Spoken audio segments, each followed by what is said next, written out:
ದೇವರ ಕಡೆಗೆ ತಿರುಗಿಸುವಂತಿರಬೇಕ್ರಿ. ಹೇಗಿರಬೇಕು? ದೇವರ ಕಡೆಗೆ ತಿರುಗಿಸುವಂತಿರಬೇಕು. ನಮ್ಮನ್ನ ನೋಡಿ ಮುಖ ತಿರುಗಿಸುವಂತೆ ಇರಬಾರ್ದು. ಅರ್ಥ ಆಗ್ತದೆ ಅಂತ ನಾನು ಅನ್ಕೊಳ್ತೇನೆ. ಹಲ್ಲೆಲೂಯಾ. ಓಕೆ, ಮುಂದಿನ ಸಮಯ ನಾನು ವಾಕ್ಯಕ್ಕೆ ಹೋಗ್ತೇನೆ. ಹೆಚ್ಚಾಗಿ ಸಮಯ ಆಗಿದೆ. ಚೆನ್ನಾಗಿ ಅರ್ಥ ಮಾಡ್ಕೊಡ್ರಿ. ಸ್ವಲ್ಪ ಹೊತ್ತು ನನ್ನೊಟ್ಟಿಗೆ ನೀವು ಎಚ್ಚರವಾಗಿದ್ರೆ ದೇವರು ನಿಮ್ಮೊಟ್ಟಿಗೆ ಮಾತಾಡ್ಲಿಕ್ಕಿಲ್ಲ. ಹಲ್ಲೆಲೂಯಾ. ಎಲ್ಲರೂ ಬೈಬಲ್ ತಂದಿರೋರೆಲ್ಲ ಬೈಬಲ್ ತೆಗೆದುಕೊಡ್ರಿ. ಈ ದಿವಸ ಕರ್ತನ ಮೇಜು. ಈ ದಿನವೇ ಯಾವಾಗಲೂ ಕೂಡ ಕರೆಂಟ್ ಹೋಗ್ಬಿಡುತ್ತೆ. ನನಗೆ ಭಾಳ ದುಃಖ. ದೇವರಿಗೆ ನಾನು ಸೂಟ್ ಹಾಕೊಳ್ಳೋದು ಇಷ್ಟ ಇಲ್ಲ. ಹಲ್ಲೆಲೂಯಾ. ನಾನು ಸೂಟ್ ಹಾಕೊಳ್ಳೋದು ನನ್ನ ದೇವ್ರಿಗೆ ಇಷ್ಟ ಇಲ್ಲ ಅಂದರೆ ಸೂಟ್ ಯಾಕೆ ನಾನು ದೇವ್ರು ಕೊಡ್ತೀನಿ ಅಂತೇಳಿ ನಾನು ಇವತ್ತು ತೀರ್ಮಾನ ಮಾಡಿಬಿಟ್ಟಿನಿ. ಕರೆಂಟ್ ಬರಲಿ ಬರದೇ ಇರಲಿ ನಾನು ತೆಗಿಬಾರ್ದು ಅಂತ. ಹಲ್ಲೆಲೂಯಾ. ಒಂದೊಂದು ಸಾರಿ ಏನಾಗ್ತದೆ, ದೇವರು ಕೊಟ್ಟಂಥ ಐಶ್ವರ್ಯತನವನ್ನು ಅಥವಾ ದೇವರು ಕೊಟ್ಟ ಸಮಾಧಾನವನ್ನು ಅನುಭವಿಸಲಾರದಂತೆ ಅನೇಕ ತಡೆಗಳು ಬರ್ತದೆ ಪ್ರಿಯರೇ. ಕೆಲವು ಸಾರಿ ನಾವು ಅದನ್ನು ಸವಾಲಾಗಿ ತೆಗೆದುಕೊಳ್ಬೇಕು ಅಂತ ನಾನು ಎಕ್ಸಾಂಪಲ್ ಸುಮ್ಮನೆ ಹೇಳ್ತೇನೆ. ನನ್ನ ಹತ್ರ ಭಾಳ ಸಮಯ ಆಗಿ ಇರ್ಲಿಕ್ಕೆ ಆಗಲ್ಲ, ನಾನು ತೆಗಿತೇನೆ. ಆದರೆ ಎಕ್ಸಾಂಪಲ್ ಹೇಳೋದಂದ್ರೆ ಪ್ರತಿಯೊಂದು ವಿಷಯಗಳಲ್ಲಿ ನಮ್ಮನ್ನು ನಾವು ಗಮನಿಸ್ತಾ ಹೋಗ್ಬೇಕು. ನಮ್ಮ ಜೀವಿತದಲ್ಲಿ ಏನಾಗ್ತಾ ಇದೆ, ಇದು ನಿಜವಾಗಿ ದೇವರೇ ಮಾಡಿದ್ದಾನ ಅಥವಾ ನಮ್ಮ ಆಶೀರ್ವಾದಕ್ಕೆ ತಡೆ ನಾವೇ ಆಗಿದ್ದೇವಾ, ಅಥವಾ ಕೆಲವು ಸಾರಿ ಅಡಿಗೆ ಆಗಿರ್ತದೆ, ಮನೆಯಲ್ಲಿ ಊಟ ಮಾಡದೆ ಕೂತ್ಕೊಳ್ತೇವೆ, ಇದು ದೇವ್ರ ಚಿತ್ತನ? ಅಡಿಗೆ ಇದ್ರು ಊಟ ಮಾಡದೆ ಕೂತ್ಕೊಳ್ಬೇಕಂತ ದೇವ್ರ ಚಿತ್ತನ? ಇಲ್ಲ.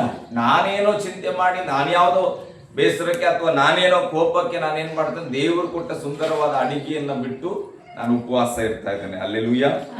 ಹಾಗೆ ನಮ್ಮ ಜೀವಿತವನ್ನು ಗಮನಿಸ್ಬೇಕು. ಅದನ್ನ ನಾನು ಹೇಳಲಿಕ್ಕೆ ಇಷ್ಟಪಡ್ತೇನೆ.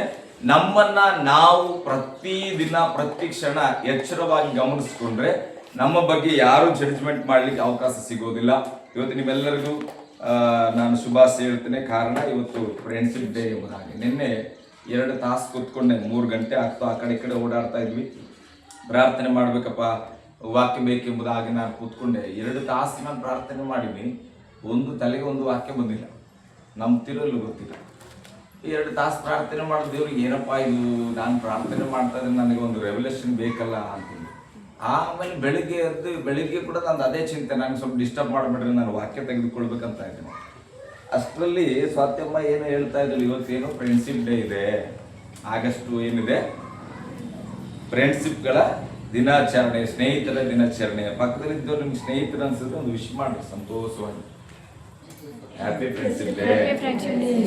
ಫ್ರೆಂಡ್ ಅಲ್ಲರಿ ಅಂದ್ರೆ ಫ್ರೆಂಡ್ ಮಾಡ್ಕೋಬೇಕು. ಹಲ್ಲೆಲೂಯಾ. ನನ್ನ ದೊಡ್ಡ ಲಿಸ್ಟ್ ಇದೆ, ನಂದು ಫ್ರೆಂಡ್ಶಿಪ್ ಗ್ರೂಪು. ಅದಕ್ಕೆ ನಾನು ಸ್ಟೇಟಸ್ ಯಾರಿಗೆ ಇಡ್ಲಿ, ಯಾರು ಫೋಟೋ ಇದೆ ಯಾರು ಫೋಟೋ ಇಲ್ಲ ಅಂತ ಗೊತ್ತೇ ಆಗಲಿಲ್ಲ. ಹಾಗಾಗಿ ನನಗೆ ಸಮಯ ಕೂಡ ಆಗಿಲ್ಲ. ನನ್ನ ಸ್ನೇಹಿತರಿಗೆಲ್ಲ ನಾನು ಹೊಂದಿಸ್ತೇನೆ. ಒಂದು 5 ನಿಮಿಷ ನನ್ನ ವೈಯಕ್ತಿಕವಾದ ಸ್ನೇಹದ ಬಗ್ಗೆ ಹೇಳಿ ನಾನು ವಾಕ್ಯದ ಕಡೆಗೆ ಬರ್ತೇನೆ. ಕಾರಣ ಏನಂದ್ರೆ, ಸ್ನೇಹಿತರು ಅನ್ನುವಾಗ ಪ್ರತಿಯೊಬ್ಬರು ಉಂಟು ಪ್ರೇರಣೆ. ಸಂತವ ಬಗ್ಗೆ ಏನು ಮಾತಾಡ್ತಾರೆ, ರಾಜು ಬಗ್ಗೆ, ಅವ್ರು ಕೇಳಿದ್ರೆ ಅವ್ರ ಸ್ನೇಹಿತರು ಒಂದು ಲಿಸ್ಟ್ ಹೇಳ್ತಾರೆ. ಅಂದ್ರೆ ಪುರಾತನ ಕಾಲದಿಂದಲೂ ಕೂಡ ಗೆಳೆಯ ಗೆಳತಿಯರಿಲ್ಲದೆ ಯಾರು ನಾವು ಬದುಕಲಿಲ್ಲ. ಪ್ರತಿಯೊಬ್ಬರಿಗೆ ಗೆಳೆತನ ಉಂಟು. ಹಲ್ಲೆಲೂಯಾ. ಸ್ನೇಹ ಇದೆ, ಸ್ನೇಹ ಭಾವನೆಗಳಿದೆ, ಒಬ್ಬರಿಗೊಬ್ಬರನ್ನು ಹಂಚಿಕೊಳ್ತೇವೆ. ಆದ್ರೆ ಬೈಬಲ್ ಹೇಳುತ್ತೆ, ಬಹುಜನ ಸ್ನೇಹಿತರು ಉಳ್ಳವನು ನಾಶವಾಗ್ತಾನಂತ. ಏನಾಗ್ತಾರೆ? ಬಹುಜನ ಸ್ನೇಹಿತರಿದ್ರು ಕೂಡ ಅವ್ರು ನಾಶವಾಗ್ತಾರೆ. ಒಂದು ವಚನ ಓದಿದ್ರೆ ನಾನು ಆಮೇಲೆ ವಾಕ್ಯದ ಸಾಕ್ಷಿ ಕಡೆಗೂ ಕೂಡ ಬರ್ತೇನೆ. ಒಂದು ವಚನ ಓದೋಣ.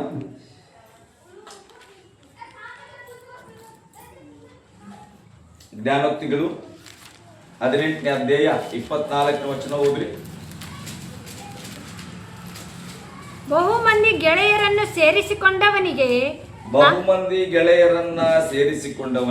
ನಾಶನ, ಸಹೋದರನಿಗಿಂತಲೂ ಹತ್ತಿರ ಹೊಂದಿಕೊಳ್ಳುವ ಮಿತ್ರನುಂಟು. ಬಹಳ ಸ್ನೇಹಿತರ ಗುಂಪನ್ನ ಕಟ್ಟಿಕೊಳ್ಳುವವರು ಒಂದು ದಿನ ನಾಶವಾಗ್ತಾರೆ. ಆದ್ರೆ ಅದೇ ಸ್ನೇಹಿತರಲ್ಲಿ ಕೂಡ ತನ್ನ ಸ್ವಂತ ಅಣ್ಣನಿಗಿಂತಲೂ ಸಹೋದರನಿಗಿಂತಲೂ ಹತ್ತಿರವಾಗಿರುವಂತ ಗೆಳೆಯರು ಕೂಡ ಉಂಟಂತೆ. ಹಲ್ಲೆಲೂಯಾ. ದೇವರ ನಮ್ಮ ಸ್ತೋತ್ರ. ನನಗೆ ಬಹಳ ಜನ ಗೆಳೆಯರಿದ್ದಾರ. ಆದ್ರೆ ಈ ನಾಶನದ ಗೆಳೆಯರು ನನಗೆ ಸಿಗ್ಲಿಲ್ಲ. ಅದು ದೇವ್ರ ಕೃಪೆ ಅಂತ ನಾನು ಅಂದ್ಕೊಳ್ತೇನೆ. ಹಲ್ಲೆಲೂಯಾ.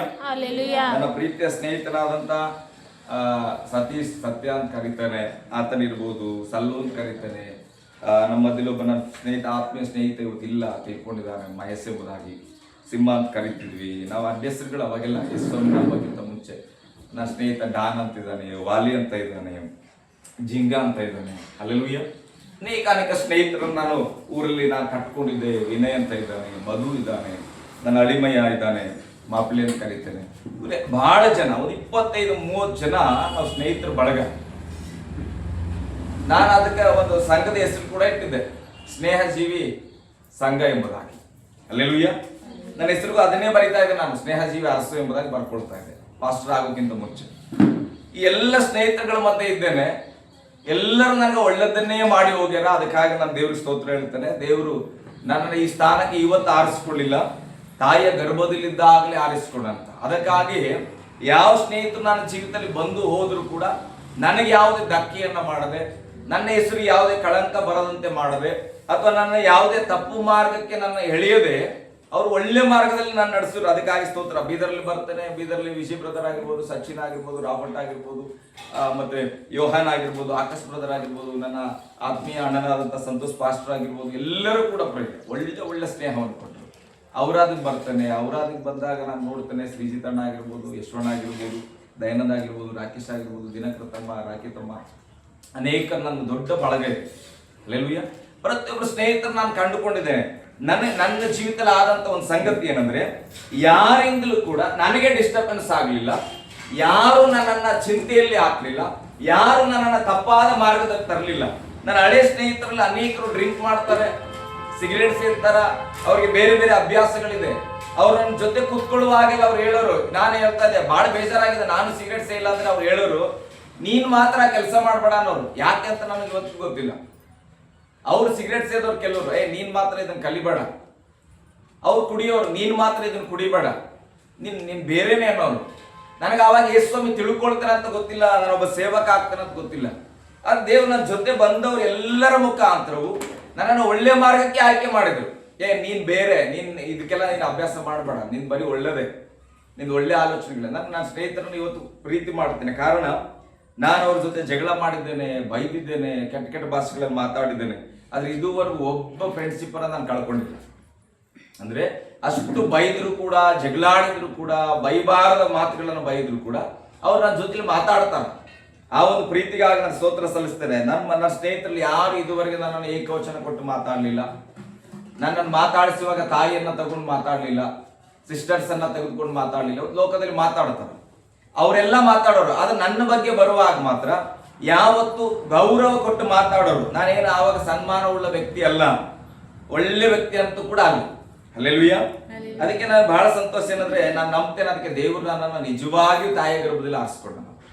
ಇವತ್ತು ನಾನು ನಿಮಗೆ ಸವಾಲು ಇಡ್ತೇನೆ, ನೀವು ಕೂಡ ಅನೇಕ ಸ್ನೇಹಿತರ ಮಧ್ಯದಲ್ಲಿ ಬದುಕ್ತಾ ಇದ್ದೀರಿ. ಪ್ರಿಯ ಬಹುಮಂದಿ ಸ್ನೇಹಿತರು ಇರಲಿ, ಪರವಾಗಿಲ್ಲ. ಆದ್ರೆ ಬಹುಮಂದಿ ಸ್ನೇಹಿತರಲ್ಲಿ ಎಲ್ಲರೂ ಕೂಡ ಸಹೋದರರ ಹಾಗೆ ಇದ್ದಾರ. ಸಹೋದರರಾದ್ರೆ ಏನ್ ಬಯಸ್ತಾರೆ, ನನ್ನ ಅಣ್ಣ ಹಾಳಾಗಬಾರ್ದು, ನನ್ನ ತಮ್ಮ ಹಾಳಾಗಬಾರ್ದು, ನಾನು ಏನಾದ್ರೂ ಮಾಡಿ ನನ್ನ ತಮ್ಮನನ್ನ ಓದಿಸ್ಬೇಕು, ಅಥವಾ ನನ್ನ ತಮ್ಮನನ್ನ ಬಲಪಡಿಸ್ಬೇಕು, ನನ್ನ ತಮ್ಮ ಚೆನ್ನಾಗಿರ್ಬೇಕಂತ ಬಯಸ್ತದೆ. ಇದು ಸಹೋದರತ್ವ. ಕಳೆದ ದಿವಸಗಳನ್ನು ಸಹೋದರ ಬಗ್ಗೆ ನಾವು ಕಲ್ತ್ಕೊಂಡಿದ್ದೇವೆ ಒಂದು ಸಂದೇಶವನ್ನು. ಬೈಬಲ್ ಹೇಳುತ್ತೆ, ಸಹೋದರನಿಗಿಂತಲೂ ಹತ್ತಿರವಾಗುವ ಸ್ನೇಹಿತ ಉಂಟಂತ. ಅಂದ್ರೆ ಫ್ರೆಂಡ್ಶಿಪ್ ಅಂತ ಬರುವಾಗ ಅಣ್ಣ ತಮ್ಮಂದರ ಸಂಬಂಧಕ್ಕಿಂತಲೂ ಮಿಗಿಲಾದದ್ದು ಅಂತ ವಚನ ಹೇಳುತ್ತೆ. ಹಾಗಾದ್ರೆ ನಮ್ಮ ಸುತ್ತಮುತ್ತ ಇರತಕ್ಕಂಥ ಸ್ನೇಹಿತರು ಹೇಗಿದ್ದಾರೆ? ಬೈಬಲ್ ಹೇಳ್ತದೆ, ಬಹು ಜನ ಸ್ನೇಹಿತರಿದ್ರೆ ಆತನ ನಾಶನ. ಅನೇಕ ಕುಟುಂಬಗಳನ್ನ ಗಮನಿಸ್ತೇವೆ, ಫ್ರೆಂಡ್ಶಿಪ್ ಬದಲಾಗ್ಬೇಕ್ರಿ ಅಂತೇವೆ, ಅವ್ರ ಸ್ನೇಹ ಬಳಗ ಬದಲಾಗ್ಬೇಕ್ರಿ, ಬದಲಾಗ್ತಾನಂತೇವೆ. ಕಾರಣ ಏನಾಗದ್ರೆ, ನಮ್ಮ ಸ್ನೇಹಿತರ ಆಯ್ಕೆ ತಪ್ಪಾಗಿದೆ. ನಾವು ಅವ್ರ ಜೊತೆ ಇದ್ದರೆ ನಮ್ಮ ಲೈಫ್ ಏನಾಗ್ತದೆ ಅಂತ ಗೊತ್ತಿಲ್ಲ, ಆದರೂ ಅವ್ರ ಜೊತೆ ನಾವು ಏನ್ ಮಾಡ್ತೇವೆ, ಸ್ನೇಹ ಬೆಳೆಸ್ಕೊಂಡಿದ್ದೇವೆ. ನನಗೆ ಬೈಬಲ್ ಮೊದಲನೇದಾಗಿ ಇಷ್ಟ ಆಗ್ಲಿಕ್ಕೆ ಕಾರಣ, ಅಲ್ಲಿ ಬರೆಯಲ್ಪಟ್ಟಿದ್ದ ಒಂದು ವಚನ, ಪ್ರಾಣವನ್ನೇ ಸ್ನೇಹಿತರಿಗೋಸ್ಕರ ಕೊಡುವ ಪ್ರೀತಿಗಿಂತ ಬೇರೆ ಯಾವ ಪ್ರೀತಿ ಹೆಚ್ಚಿಂದಿಲ್ಲ ಅಂತ. ಈ ವಚನ ನನಗೆ ನನ್ನ ಹೃದಯಕ್ಕೆ ಮುಟ್ಟಿತ್ತು. ನನಗೆ ಫ್ರೆಂಡ್ಶಿಪ್ ಅಂದ್ರೆ ಬಹಳ ಪ್ರೀತಿ. ಇವತ್ತು ನಾನು ಹೇಳ್ತೇನೆ, ಅವರಿಗಾಗಿ ನಾನು ಏನ್ ಮಾಡ್ಲಿಕ್ಕೂ ಸಿದ್ಧ. ಹಲ್ಲೆಲೂಯ್ಯ. ಅದನ್ನೇ ಯೇಸು ಸ್ವಾಮಿ ಹೇಳುವಾಗ ನನಗೆ ಬಹಳ ಇಷ್ಟ ಆಯ್ತು. ಈ ದೇವ್ರು ಏನೋ ಫ್ರೆಂಡ್ ಬಗ್ಗೆ ಹೇಳ್ತಾ ಇದ್ದಾನೆ ಅಂತಾನೆ ನನಗೆ ಯೇಸು ಸ್ವಾಮಿ ಇಷ್ಟ ಆಗಿದೆ. ರಕ್ಷಣೆ ಕೊಡೋದು ಅದೆಲ್ಲ ಆಮೇಲೆ, ಈ ದೇವರು ಫ್ರೆಂಡ್ಶಿಪ್ ಬಗ್ಗೆ ಇಷ್ಟೊಂದು ಒಳ್ಳೆ ಮಾತು ಹೇಳಿದಾರೆ ಅಂದ್ರೆ, ನಾನು ಈ ದೇವ್ರ ಪುಸ್ತಕವನ್ನ ನಾನು ಓದ್ಬೇಕಂತೇಳಿ ಬೈಬಲ್ ಪ್ರಾರಂಭ ಮಾಡ್ತೇನೆ. ಹಲ್ಲೆಲೂಯ್ಯ. ಆ ಬೈಬಲ್ ಹೋಗ್ತಾ ಹೋಗ್ತಾ ಹೋಗ್ತಾ ಅಕ್ಕ ತಂಗಿಯರ ಪ್ರೀತಿಯನ್ನು ಕಲಿಸ್ಕೊಡ್ತು, ತಂದೆ ತಾಯಿಯ ಪ್ರೀತಿಯನ್ನು ಕಲಿಸ್ಕೊಡ್ತು, ಸಹೋದರ ಸಹೋದರಿಯರ ಅಥವಾ ಸ್ನೇಹಿತರು ಎಲ್ಲದರ ಬಗ್ಗೆ ಕಲಿಸ್ಕೊಡ್ತು. ನಾನು ನಿಮ್ಗೆ ಅದಕ್ಕೆ ಹೇಳ್ತೇನೆ, ಇವತ್ತು ಫ್ರೆಂಡ್ಶಿಪ್ ಡೇ ಅಂತೇಳಿ ನಾವೆಲ್ಲರೂ ಎಲ್ಲರ ಫೋಟೋಗಳನ್ನ ತೆಗೆದುಕೊಂಡು ನೆನಪು ಮಾಡಿ ನಾವು ಏನ್ ಮಾಡ್ತೇವೆ, ನಮ್ಮ ಪ್ರಾಣ ಸ್ನೇಹಿತ ಯಾರು, ಬೆಸ್ಟ್ ಫ್ರೆಂಡ್ ಯಾರು, ಅಲ್ಲ ನಿಮ್ದು ಬೆಸ್ತಿ ಯಾರು, ನಮ್ಮ ಕಾಲೇಜ್ ಬೆಟ್ಟ ಯಾರು, ಚಡ್ಡಿ ದೋಸ್ತಿ ಯಾರು, ಈಗೆಲ್ಲ ಅನೇಕ ಫೋಟೋಸ್ ಅನ್ನು ಬಿಡ್ತಾರೆ. ಹಲ್ಲೆಲೂಯಾ. ಆದ್ರೆ ನಾನು ಕೇಳ್ತೇನೆ, ನಿಮ್ಮ ಸ್ನೇಹಿತರ ಬಗ್ಗೆ ಬಿಟ್ಕೊಡ್ರಿ. ನಿಮ್ಮ ಸ್ನೇಹಿತರು ಹೇಗಿದ್ದಾರೆ ಅನ್ನೋದು ನನಗೆ ಬೇಡ. ಹಾಗಾದ್ರೆ ಸ್ನೇಹಿತರ ಮಧ್ಯದಲ್ಲಿ ನಾನು ಹೇಗಿದ್ದೇನೆ, ನನ್ನನ್ನ ಸ್ನೇಹ ಮಾಡಿದವರಿಗೆ ನಾನು ಏನನ್ನ ಕಲಿಸ್ತಾ ಇದ್ದೇನೆ, ನನ್ನಿಂದ ಅವ್ರು ಏನು ಒಳ್ಳೇದು ಹೊಂದ್ಕೊಳ್ತಾ ಇದ್ದಾರೆ, ಅಥವಾ ನನ್ನ ಜೊತೆ ಕೂತ್ಕೊಂಡಾಗ ನನ್ನನ್ನ ನಂಬಿ ಬರುವ ಸ್ನೇಹಿತ ಏನ್ ಕಲಿತಾ ಇದ್ದಾನೆ ಅನ್ನೋದು ಬಹಳ ಪ್ರಾಮುಖ್ಯ. ಅವ್ರು ಏನಾದ್ರೂ ಕಲ್ತ್ಕೊಂಡಿರ್ಲಿ, ಅವ್ರು ಏನಾದ್ರೂ ಮಾಡ್ತಾ ಇರ್ಲಿ, ಅದ್ರ ಬಗ್ಗೆ ಚಿಂತೆ ಮಾಡಬೇಡ್ರಿ. ಹಲ್ಲೆಲೂಯಾ. ನನ್ನ ಸ್ನೇಹಿತನನ್ನ ಒಬ್ಬನ ಮಂಜುವನನ್ನ ನನ್ನ ಪರಿಚಯ ಇದೆ ಅಂದಕ್ಕೆ ತೆಗೆದುಕೊಂಡೋಗಿ ಸ್ಟೇಷನ್ ಅಲ್ಲಿ ಏನ್ ಮಾಡಿದ್ರು, ಚೆನ್ನಾಗಿ ಹೊಡೆದ್ರು ಪ್ರೇಮ, ಭಯಂಕರವಾಗಿ ಹೊಡೆದ್ರು. ನಾನು ಇದುವರೆಗೆ ಸ್ಟೇಷನ್ ಮೆಟ್ಲು ಹತ್ತಲೇ ಇಲ್ಲ, ಗೊತ್ತಿಲ್ಲ, ದೇವ್ರ ಚಿತ್ತ ಕರ್ಕೊಂಡು ಬಂದ ದೇವ್ರು. ಅದು ನನ್ನ ಹೆಸರು, ನನ್ನ ಪರಿಚಯ ಇದೆ ಅಂದ್ರೆ ಅವನ್ನ ಕರ್ಕೊಂಡೋಗಿ ಚೆನ್ನಾಗಿ ಹೊಡೆದ್ರು. ಸಿನಿಮಾದಲ್ಲಿ ಹೊಡೆಯೋಗಿರ್ತೀನಿ, ಅವ್ನು ಬೇಜಾರು ಮಾಡ್ಕೊಳ್ಳಿಲ್ಲ. ನನ್ನ ಫ್ರೆಂಡ್ಗಾಗಿ ಪ್ರಾಣ ಹೋದ್ರು ಪರವಾಗಿಲ್ಲ. ಇಂಥ ಸ್ನೇಹಿತರನ್ನು ಸಂಪಾದನೆ ಮಾಡ್ಬೇಕಂದ್ರೆ ಭಯಂಕರ ಕಷ್ಟ ಅಂತ ನನಗನ್ನಿಸ್ತದೆ. ಹಲ್ಲೆಲೂಯಾ. ಸ್ವಂತದವ್ರು ಬರಲ್ಲ. ಒಂದು ಕಂಪ್ಲೇಂಟ್ ಆದ್ರೆ ಸ್ವಂತದವ್ರು ಅವ್ರ ಮನೆ ಕಡೆ ಬರೋದೇ ಇಲ್ಲ, ಏನೋ ಆಗಿದೆ ಅಂತ ಅವ್ರ ಮನೆಯಲ್ಲಿ ಅಂತ. ಆದ್ರೆ ಒಬ್ಬ ಸ್ನೇಹಿತ ನನ್ನ ಪರವಾಗಿ ಹೊಡೆತ ತಿಂದ್ರು ಕೂಡ ಹೇಳ್ತಾನೆ, ಇದೇನಿಲ್ಲ ಬಿಡು, ಲೆಕ್ಕ ಇಲ್ಲ, ಚಿಂತೆ ಮಾಡ್ಬೇಡ ನೀನಂತ, ನಾನು ನಿನ್ ಜೊತೆಗೆ ಇರ್ತೇನೆ ಅಂತ.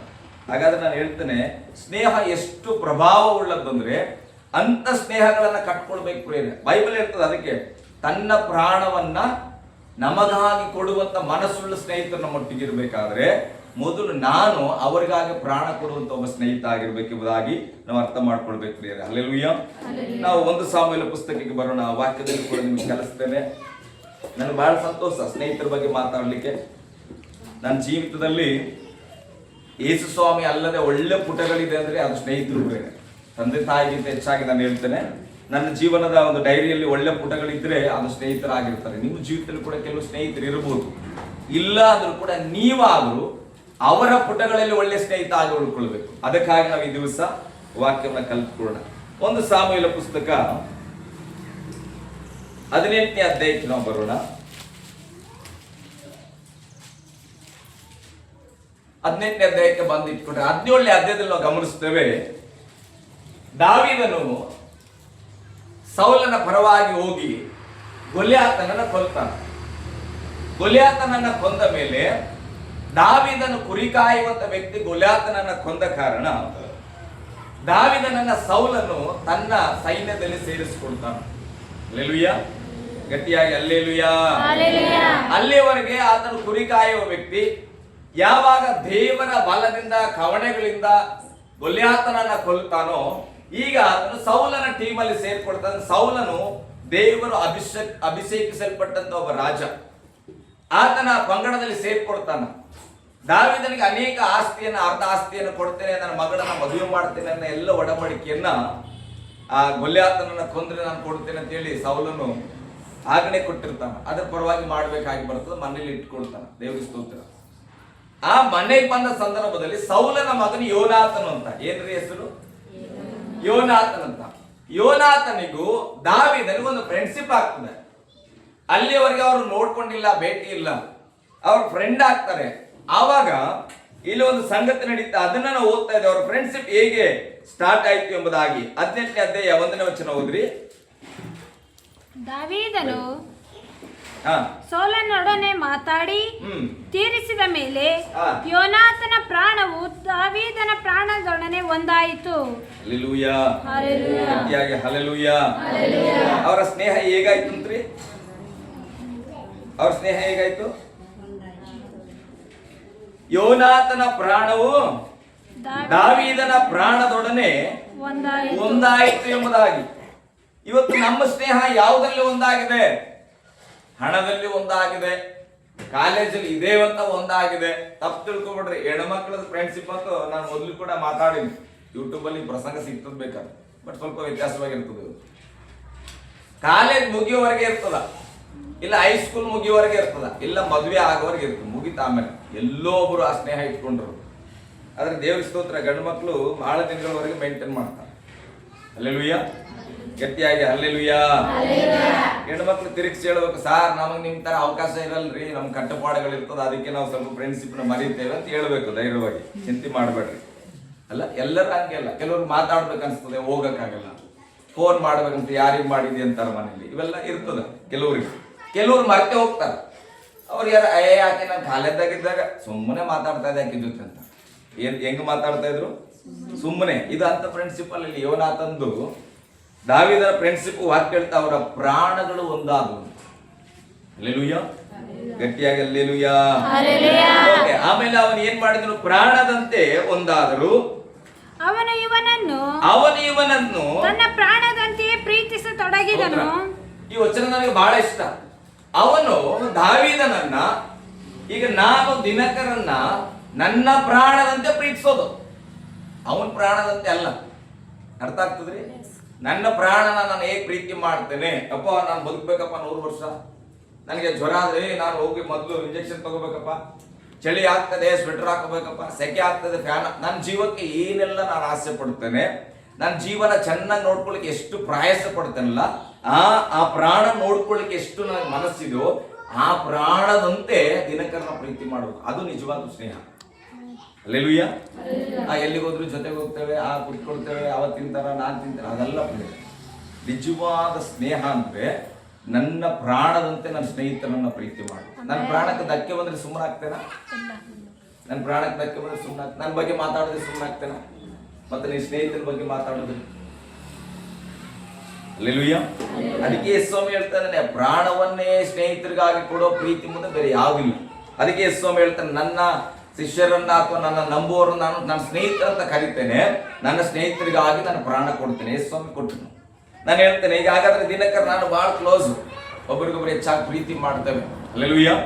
ನಮ್ಮ ಮೆಸೇಜ್ಗಳು ಬೇರೆ, ಮಾತುಗಳು ಬೇರೆ, ಮೆಸೇಜ್ಗಳು ಬೇರೆ. ದೇವರಿಗೆ ಸ್ತೋತ್ರ.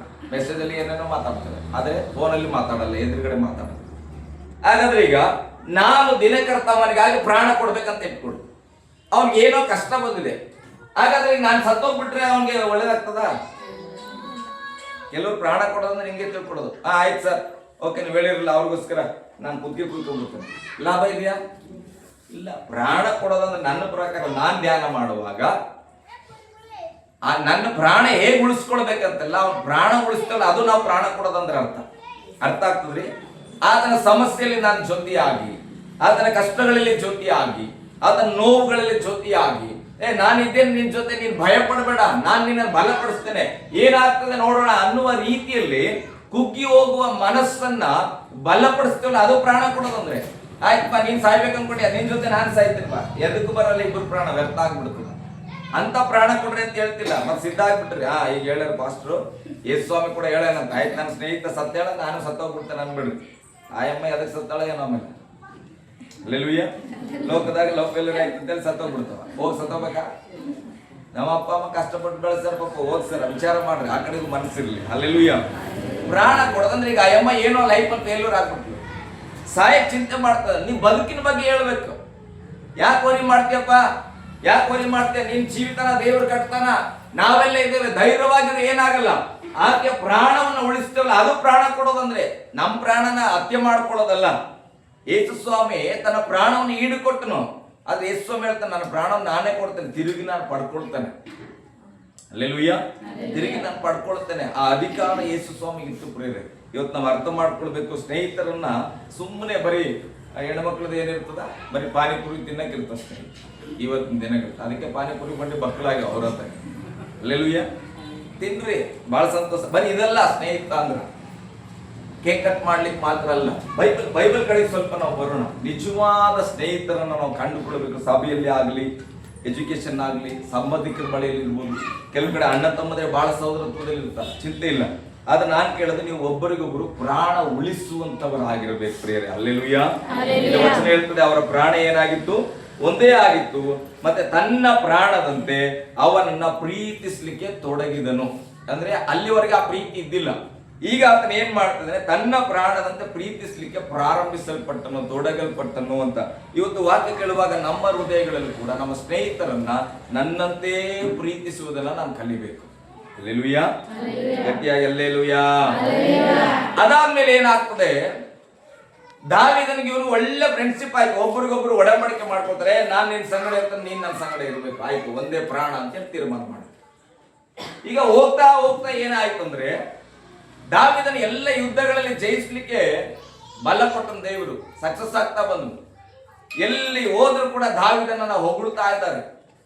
ಯಾರಿಗೆ ವಿರುದ್ಧವಾಗಿ? ಯೋನಾತನ ತಂದೆಯಾದಂತ ಸೌಲನಿಗೆ ವಿರುದ್ಧವಾಗಿ. ಚೆನ್ನಾಗಿ ಗಮನ ಇರಬೇಕು ಪ್ರೇರಿದಲ್ಲಿ. ಯೋನಾತನು ಸೌಲನ ಮಗ. ಯಾರ ಮಗ? ಸೌಲ ರಾಜನ ಮಗ. ದಾವೀದನು ಸೌಲನ ಮನೆಯಲ್ಲಿರುವವನು, ಸೈನ್ಯಾಧಿಪತಿ. ಈಗ ದಾವೀದನು ಬೆಳೀತಾ ಇದ್ದಾನೆ ಚೆನ್ನಾಗಿ. ಊರವರೆಲ್ಲ ಯೋನಾತನ ತಂದೆಯನ್ನ ಕೆಳಗಾಕಿ ಮಾತಾಡ್ತಾ ಇದ್ದಾರೆ, ಸ್ನೇಹಿತನನ್ನ ಮೇಲಾಕಿ ಮಾತಾಡ್ತಾ ಇದ್ದಾನೆ. ಈ ಪರಿಸ್ಥಿತಿ ನಮಗೆ ಬಂದ್ರೆ ನಾವು ನಮ್ಮ ಅಪ್ಪನ ಕಡೆ ನಿಂತ್ಕೊಳ್ತೇವೆ, ಸ್ನೇಹಿತನ ಕಡೆ ನಿಂತ್ಕೊಳ್ತೇವೆ. ಅವ್ನು ಎಂತ ಸ್ನೇಹಿತ ಆಗಿಲ್ರಿ, ಹಂಗಿಂಗ್ರಿ ನಮ್ಮ ಅಪ್ಪನ ಮುಂದೆ ಲೆವೆಲ್ ತಗೊಳ್ತಾನ. ಅಲ್ಲೆಲೂಯ್ಯ. ಇದು ಸಾಮಾನ್ಯ. ಯಾರಿಗೆ ಅದು ಸಂಬಂಧದ ಕಡೆಗೆ ಬಂದ್ಬಿಡ್ತದೆ. ಆದ್ರೆ ಸಂಬಂಧ ಇರಲಿ, ಸ್ನೇಹ ಇರಲಿ, ಯಾರದು ಪಾಸಿಟಿವ್ ಇದೆ, ಯಾರು ಸರಿಯಾದ ಮಾರ್ಗದಲ್ಲಿದ್ದಾರೆ, ಯಾರು ತಪ್ಪಾದ ಮಾರ್ಗದಲ್ಲಿದ್ದಾರೆ ಅಂತ ಯೋಚನೆ ಮಾಡುವ ಜ್ಞಾನ ಇದ್ರೆ ಮಾತ್ರ ನೀನು ಪ್ರಾಣ ಕೊಡುವ ಸ್ನೇಹಿತ. ಏನಾರಾಗಿಲ್ರಿ ನಾನು ನಮ್ಮ ಅಪ್ಪನ ಕಡೆ, ಅಲ್ಲೆಲೂಯ್ಯ. ಏನಾರಾಗಿರ್ಲಿ ನಾನು ನನ್ನ ತಮ್ಮನ ಕಡೆ, ನಾನು ತಂಗಿ ಕಡೆ, ಅದೆಲ್ಲ ಪ್ರೇರಣೆ. ಬೈಬಲ್ ಇರ್ತದೆ ನಾವು ಸತ್ಯದಲ್ಲಿ ನೆಲೆಗೊಳ್ಳಬೇಕು. ಅಲ್ಲೆಲೂಯ್ಯ. ಗಟ್ಟಿಯಾಗಿ ಅಲ್ಲೆಲೂಯ್ಯ. ಈಗ ಯೋನಾತನಿಗೆ ಒಂದು ಕಡೆ ಸ್ನೇಹಿತನನ್ನ ಹೊಗಳ್ತಾ ಇದ್ದಾರೆ, ಬಹಳ ಸಂತೋಷ. ಒಂದು ಕಡೆ ತಂದೆಯ ಗೌರವ ಕಡಿಮೆ ಆಗ್ತಾ ಇದೆ, ದುಃಖ ಆಗ್ತಾ ಇದೆ. ಆ ಜಾಗದಲ್ಲಿ ನಾವಿದ್ರೆ ಏನ್ ತೀರ್ಮಾನ ಮಾಡ್ತಿದ್ವು ಅದು ಬೇರೆ ವಿಚಾರ. ಆದ್ರೆ ಯೋನಾತನು ದಾವೀದನ ಪರವಾಗಿ ನಿಂತ್ಕೊಂಡನು ಪ್ರಿಯ. ಅಲ್ಲೆಲೂಯ್ಯ. ಅವ್ರ ಅಪ್ಪನ ಹತ್ರ ಹೋಗಿ ಮಾತಾಡ್ತಾನ, ತಂದೆ ನೀನ್ ಯಾಕೆ ದಾವೀದನ ಮೇಲೆ ಕೋಪಗೊಳ್ತಾ ಇದ್ದಿ? ದಾವೀದನ ತಪ್ಪು ಮಾಡಿದಾದ್ರೆ ಏನು? ಆತ ನಿನಗಾಗಿ ಒಳ್ಳೇದ್ ಮಾಡ್ತಾ ಇದ್ದಾನೆ. ನಿನ್ನ ಪರವಾಗಿ ಗೊಲ್ಯಾತನನ್ನ ಕೊಂದನು, ನಿನ್ನ ಪರವಾಗಿ ಯುದ್ಧ ಮಾಡ್ತಾ ಇದ್ರೆ ಫಿಲಿಸ್ಟಿಯರ ಸಂಗಡ ನಿನಗೆ ಜಯವನ್ನ ತರ್ತಾ ಇದ್ರೆ ನೀನ್ ಯಾಕೆ ಕೋಪ ಮಾಡ್ಕೊಳ್ತಾ ಇದೀಯಾ? ಆತನ ಮೇಲೆ ಕೋಪಗೊಳ್ಳೋದು ತಪ್ಪೆಂಬುದಾಗಿ ಅನೇಕ ಸಾರಿ, 1-2 ಸಾರಿ ಸಂಧಾನ ಮಾಡ್ತಾನ. ಮತ್ತೆ ದಾವೀದನ ಸೌಲನನ್ನು ಒಂದು ಮಾಡ್ತಾನ.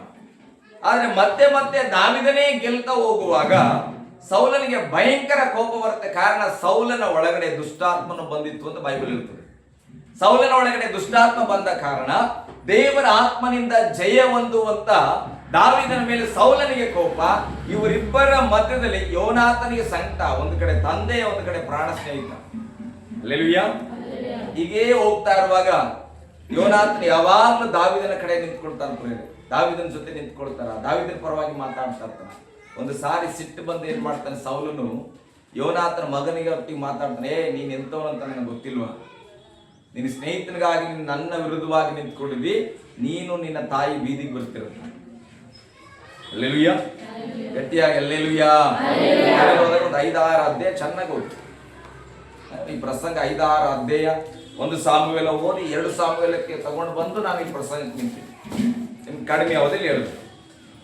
ಈಗ ಸೌಲನ ಏನ್ ಮಾಡಿದ್ರು? ದಾವೀದನ ಪರವಾಗಿ ಈಗ ತನ್ನ ಮಗನನ್ನು ದ್ವೇಷ ಮಾಡ್ತಾ ಇದ್ದಾನೆ. ನೀನು ನಿನ್ನ ತಾಯಿ ರೋಡಿಗೆ ಬರ್ತಿರೋದ್ರನ್ನು. ಈಗ ಪರಿಸ್ಥಿತಿ ಏನಾಗ್ಬೇಕು? ಯೋನಾತನ ಜಾಗದಲ್ಲಿ ನಮ್ಮಂತವ್ರು ಯಾರಾದ್ರೂ ಯಪ್ಪ ಬೇಡ ಹೋದ್ರೆ ಹೋಗ್ಲಕ್ ಬಿಡತ್ತ ಸ್ನೇಹಿತ, ನಾನು ನನ್ನ ತಾಯಿ ನನ್ನ ತಂದೆಯೆಲ್ಲ ಆರಾಮಾಗಿರ್ಬೇಕಂತ. ಆದ್ರೆ ಯೋನಾತನ ಹಂಗಿಲ್ಲ ಪ್ರೇರ. ಯೋನಾತನ ಅವಾಗಲೂ ಕೂಡ ಒಂದು ಒಡಂಬಡಿಕೆ ಮಾಡಿದ್ದಾನೆ, ದಾವೀದನು ನನ್ನ ಪ್ರಾಣದ ಸ್ನೇಹಿತ, ನಾನು ಆತನ ಸಂಗಡ ಇರ್ತೇನೆ ಎಂಬುದಾಗಿ. ಅದಕ್ಕೆ ಯೋನಾತನ ಹೇಳ್ತಾನೆ, ತಂದೆಗೆ ವಿರುದ್ಧವಾಗಿ ನಿಂತನು. ಯಾಕೆ? ತಂದೆ ದುಷ್ಟಾತ್ಮದಲ್ಲಿ ನಡ್ಕೊಳ್ತಾ ಇದ್ದಾನೆ, ತಪ್ಪಾದ ರೀತಿಯಲ್ಲಿ ನಡ್ಕೊಳ್ತಾ ಇದ್ದಾನೆ. ದಾವೀದನಿಗೆ ಯಾವುದೇ ತಪ್ಪಿಲ್ಲ ಅಂತ ಗೊತ್ತಾದಾಗ ತನ್ನ ಪ್ರಾಣವನ್ನ ಲೆಕ್ಕಿಸದೆ ದಾವೀದನಿಗಾಗಿ ಕೊಡ್ಲಿಕ್ಕೆ ಸಿದ್ಧ. ತಂದೆ ನಿನ್ನನ್ನು ಕೊಂದಾಕ್ತೇನೆ ಅಂತಾನ ಯೋನಾತನಿಗೆ. ಚಿಂತೆ ಮಾಡಲ್ಲ ಯೋನಾತನ, ನಾನು ದಾವೀದನಿಗೋಸ್ಕರ ನಾನು ನಿಂತ್ಕೊಳ್ತೇನೆ ಎಂಬುದಾಗಿ. ಅಲ್ಲೆಲೂಯ್ಯ. ಗಟ್ಟಿಯಾಗಿ ಅಲ್ಲೆಲೂಯ್ಯ. ನಾನು ಕೇಳ್ತೇನೆ, ನಮ್ಮ ಜೊತೆ ಹಿಂಗ್ ನಿಂತ್ಕೊಳ್ಳೋ ಒಬ್ಬನಾರದನ ಸ್ನೇಹಿತ, ನಮ್ ಪರವಾಗಿ ನಿಂತ್ಕೊಳ್ಳೋ ಸ್ನೇಹಿತರ ಸಂಪಾದನೆ ಮಾಡಿದವ. ಬಹಳ ಜನ ಬರ್ತಾರೆ ಬಿಡ್ರಿ, ಪಾರ್ಟಿ ಮಾಡ್ರಿ, ಬಹಳ ಜನ ಬರ್ತಾರೆ. ಒಂದು ಟ್ರಿಪ್ ಮಾಡ್ರಿ, 1 ಕೋಟಿ ಜನ ಬೇಕಾದ್ರೆ ಬರ್ತಾರೆ. ಅಲ್ಲೆಲೂಯ್ಯ. ನಿನ್ನ ಪರವಾಗಿ ಒಂದು ಸಮಯ ನನಗೆ ಅವಮಾನ ಆದ್ರೂ ಪರವಾಗಿಲ್ಲ, ನನ್ನ ತಲೆ ನನ್ನ ಸ್ನೇಹಿತರಿಗಾಗಿ ತೆಗಿಯಲ್ಪಟ್ಟರು ಪರವಾಗಿಲ್ಲಪ್ಪ, ಆತನ ಕರೆಕ್ಟ್ ಇದ್ದಾನಂದ್ರೆ ಆತನ ಪರವಾಗಿ ನಿಂತ್ಕೊಳ್ತೇನೆ ಅನ್ನತಕ್ಕಂಥ ಸ್ನೇಹಿತರನ್ನ ನಾವು ಸಂಪಾದನೆ ಮಾಡ್ಕೊಂಡಿದ್ದೇವಾ? ಅಥವಾ ನಮ್ಮ ಸುತ್ತಮುತ್ತ ಇರತಕ್ಕಂಥ ಸ್ನೇಹಿತರು ಏನಾದ್ರೂ ಸಮಸ್ಯೆ ಬಂದಾಗ ಬಿಟ್ಟು ಓಡಿ ಹೋಗುವಂತವ್ರ ಮಧ್ಯದಲ್ಲಿ ನಾವು ಜೀವಿಸ್ತಾ ಇದ್ದೇವೆ ಅನ್ನೋದು ಬಹಳ ಪ್ರಾಮುಖ್ಯ. ಫ್ರೆಂಡ್ಶಿಪ್ ಡೇ ಅಂತೇಳಿ ನಾವು ವಿಶ್ ಮಾಡೋದು ಬಹಳ ಸಿಂಪಲ್ ಅಲ್ಲ. Happy friendship day. ಒಂದು ವರ್ಷ ಆಗಸ್ಟ್ 2 ಬಂದ್ರೇನೆ ಅದು ಯಾರೋ ಪುಣ್ಯಾತ್ಮ ಮಾಡ್ಯಾನ ಈ ದಿನ, ಅದಕ್ಕೆ ನಮಗೆ ನೆನಪು. ಇಲ್ಲದ ಸ್ನೇಹಿತರ ನೆನಪೇ ಇಲ್ಲ. ಹಲ್ಲೆಲೂಯಾ, ಹಲ್ಲೆಲೂಯಾ, ಗಟ್ಟಿಯಾಗಿ ಹಲ್ಲೆಲೂಯಾ. ಓಕೆ, 2 ಸಾಮುವೇಲ ಪುಸ್ತಕಕ್ಕೆ ಬಂದ್ರೆ ಸ್ವಲ್ಪ 1 ಸಾಮುವೇಲ 20ನೇ ಅಧ್ಯಾಯ, ಸ್ವಲ್ಪ ಅದು ಓದಿಸಿದ್ರೆ ನಿಮ್ಗೆ ಅರ್ಥ ಆಗ್ತದೆ. 1 ಸಾಮುವೇಲ 20ನೇ ಅಧ್ಯಾಯ 30-32 ವಚನ ಓದ್ರಿ. ಆಗ ಸೌಲನು ಬಹಳವಾಗಿ ಉರಿಗೊಂಡು, ನೋಡ್ರಿ, ರಾಜನಾದ ಸೌಲನು ತನ್ನ ಮಗನ ಮೇಲೆ ಕೋಪಗೊಂಡು ಉರಿಗೊಂಡು ಯೋನಾತನನಿಗೆ, ಎಲ್ಲೋ ದುಷ್ಟ ದಾಸಿಯ ಮಗನೇ, ನೀನು ಇಷಾಯನ ಮಗನೊಡನೆ ಇಸಾಯನ ಮಗನು ದಾವೀದ, ನೀನು ದಾವೀದನ ಸಂಗಡ ಸ್ನೇಹದಿಂದಿರುವುದು ನನಗೆ ಗೊತ್ತಿಲ್ಲವೋ? ಇದರಿಂದ ನಿನಗೂ ನಿನ್ನನ್ನು ಹೆತ್ತ ತಾಯಿಗೂ ಮಾನಭಂಗವಾಗುತ್ತೆ. ಆ ಈಶಾಯನ ಮಗನು ಭೂಲೋಕದಲ್ಲಿರುವವರೆಗೆ ನಿನಗಾದರೂ ನಿನ್ನ ರಾಜ್ಯಕ್ಕಾದರೂ ನೆಲೆ ಇಲ್ಲ. ಆದುದರಿಂದ ಅವನನ್ನು ಕರೆಸಿ ನನ್ನ ಬಳಿ ತೆಗೆದುಕೊಂಡು ಬಾ, ಅವನು ಸಾಯಬೇಕು ಅಂದನು. ಹಲ್ಲೆಲೂಯಾ. ಮಗನನ್ನು ನಿಲ್ಲಿಸಿ ಸವಾಲಾಗ್ತಾ ಇದ್ದಾನು ಸೌಲ.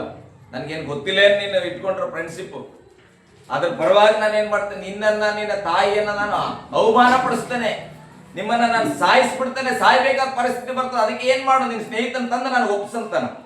ಅದಕ್ಕೆ ಆತ ಏನ್ ಹೇಳ್ತಾನೆ ಓದ್ರಿ. ಅವನು ಯಾಕೆ ಸಾಯಬೇಕು? ಯೋನಾತನ ಹೇಳ್ತಾನೆ, ಅವನು ಯಾಕೆ ಸಾಯ್ಬೇಕಪ್ಪ? ನಿಮ್ಮನ್ನ ಸಾಯಿಸ್ತೇನಂದ್ರು ಕೂಡ ಆತನ ಚಿಂತೆ ಮಾಡ್ತಿಲ್ಲ. ದಾವಿದ ಯಾಕೆ ಸಾಯ್ಬೇಕಂತೆ? ಆತ ಏನ್ ತಪ್ಪು ಮಾಡೇನ?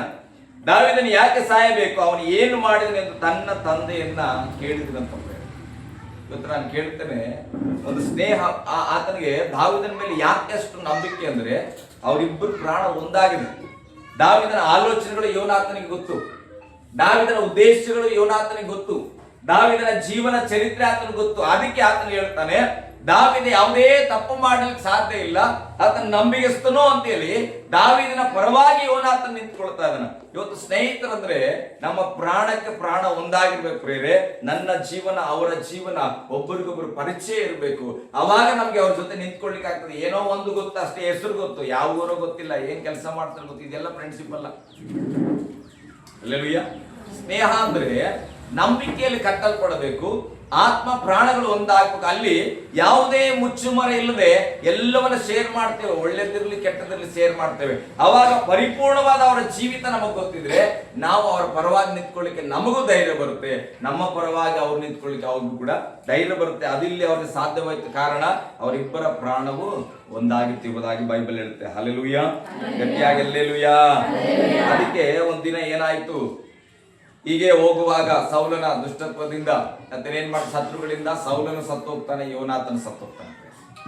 ಹಲ್ಲೆಲೂಯಾ. ಒಂದು ಸಮಯ ಬರ್ತದೆ, ಸೌಲನು ಕೂಡ ಸಾಯ್ಬೇಕಾಗ್ತದೆ, ಯೋನಾತನ ಕೂಡ ಸತ್ತು ಹೋಗ್ತಾನೆ. ಆ ಸಂದರ್ಭದಲ್ಲಿ ಯೋನಾತನನ್ನ ಕುರಿತಾಗಿ ದಾವಿದ ಒಂದು ಕವಿತೆ ಬರೀತಾರೆ, ಅದು ನನಗೆ ಬಹಳ ಪ್ರಿಯ. ಆ ವಚನವನ್ನು ನಾವು ಓದೋಣ. 2 ಸಾಮುವೇಲ ಪುಸ್ತಕ 1:26 ಓದೋಣ.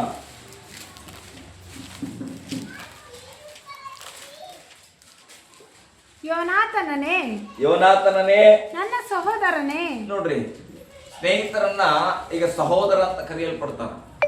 ನನ್ನ ಸಹೋದರನೇ, ನಿನಗೋಸ್ಕರ ನನ್ನಲ್ಲಿ